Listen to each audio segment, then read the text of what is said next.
Halo Flowers, kembali lagi di Belajar Rajut bersama saya Julan. Oke, di video kali ini saya akan membahas 3 hal nih yang bikin saya menjadi a better crocheter. Nah, seperti apa videonya? Tonton terus sampai akhir ya. Sebelum kita mulai, dukung terus channel ini dengan cara subscribe, like, komen, dan share. Serta follow semua sosial media kami ya. Oke, jadi sebenarnya video ini santai aja nih teman-teman. Video ini lebih ke arah sharing saya nih. Ada 3 hal yang membuat saya itu menjadi crocheter yang lebih baik gitu. Nah, 3 hal ini saya rasa itu penting juga nih untuk teman-teman coba. Karena menurut pengalaman saya, kalau kita melaksanakan 3 hal ini secara konsisten gitu ya, ini memang akan selalu menambah skill teman-teman dalam merajut atau menjadi better crocheter seperti itu. Nah, kira-kira apa aja sih 3 hal ini? Kita simak bersama yuk. Oke. Hal yang pertama adalah saya itu selalu merajut setiap hari nih teman-teman. Jadi pelatihan merajut setiap hari itu sangat berguna untuk menambah skill teman-teman. Terutama kalau misalnya teman-teman pemula nih yang baru banget belajar merajut, itu pasti tangannya tuh kan agak sedikit kaku seperti itu ya. Nah, dengan kita latihan merajut setiap hari, itu akan membantu tangan kita itu supaya lebih lentur gitu ya, dan lebih terbiasa untuk memegang hakpen dan benangnya. Nah, kalau misalnya teman-teman berlatih setiap hari atau paling nggak menyisihkan sedikit waktu gitu ya untuk mengerjakan proyek teman-teman, itu teman-teman akan terbiasa dengan rajutannya gitu ya, dengan tensionnya, dan itu akan membantu teman-teman nih. Jadi teman-teman bisa hafal dengan tension teman-teman kalau misalnya agak loose ataukah agak fitted seperti itu.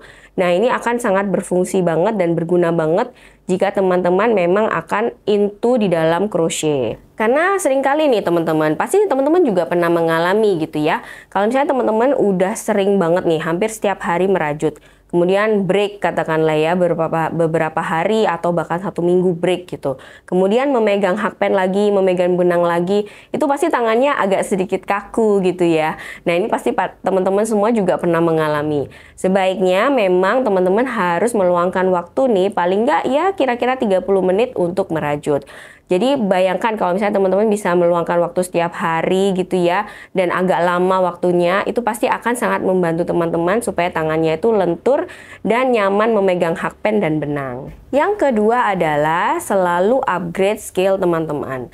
Jadi saya tuh nggak pernah bosen nih untuk mengingatkan teman-teman gitu ya, dan merekomendasikan teman-teman untuk selalu upgrade skill. Baik itu bisa dari YouTube, dari buku, mungkin dari blog gitu ya, atau menjadi pattern tester gitu. Nah, itu semua adalah melatih skill teman-teman dan memperdalam skill teman-teman dalam dunia merajut, baik itu crochet maupun knitting. Jadi teman-teman harus rajin-rajin upgrade skill teman-teman ya. Nah, kalau misalnya kita bicara pattern tester nih, saya pernah membahas di video sebelumnya. Jadi teman-teman nanti bisa langsung cek linknya, nanti akan saya taruh di kolom deskripsi, atau bisa langsung klik link di atas ini ya. Nah, masih bagian dari upgrade skill nih teman-teman. Mencoba berbagai benang itu juga merupakan salah satu upgrade skill loh. Kalau misalnya teman-teman penasaran nih, pengen nyoba benang ini, benang itu, nah saran saya sih teman-teman coba aja. Karena berbagai benang itu memang teksturnya itu berbeda-beda dan mempunyai fungsi masing-masing nih teman-teman. Jadi misalnya kayak benang katun itu cocoknya untuk project apa, benang polyester cocoknya untuk project apa. Nah, itu teman-teman akan nanti kalau misalnya sering mencoba benang berbagai macam jenis gitu ya, teman-teman akan hafal. Dan kalau misalnya teman-teman membuat project baru, itu udah nggak bingung nih, oh kira-kira saya menggunakan benang ini atau saya menggunakan benang yang itu, seperti itu.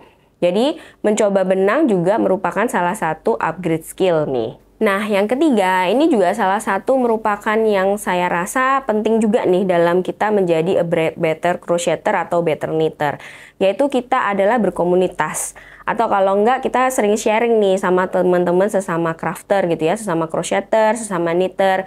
Nah, kita bisa saling bertukar info, bertukar misalnya mau nanya tentang project-project atau berbagai hal lah, atau bisa sharing-sharing.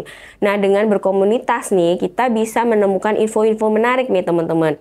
Jadi misalnya ada pattern tester mungkin di IG ini, atau ada benang baru, ada hakpen baru, itu kita akan selalu update nih kalau misalnya kita sering-sering berkomunitas. Jadi pasti seru deh kalau kita merajutnya itu bisa bareng-bareng nih, akhirnya bisa ngobrol dan menambah circle pertemanan kita. Jadi cobain ya teman-teman. Selain dari 3 hal yang udah saya sebutkan tadi, kira-kira menurut Flowers, apalagi nih yang bisa bikin kita jadi better crocheter atau better knitter?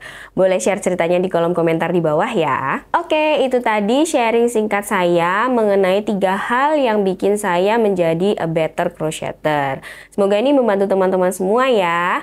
Dukung terus channel ini dengan cara subscribe, like, komen, dan share. Dan terima kasih banyak kepada teman-teman yang udah mendukung Autumn Flower selama ini. Kita ketemu di video berikutnya. Sampai jumpa. Dadah!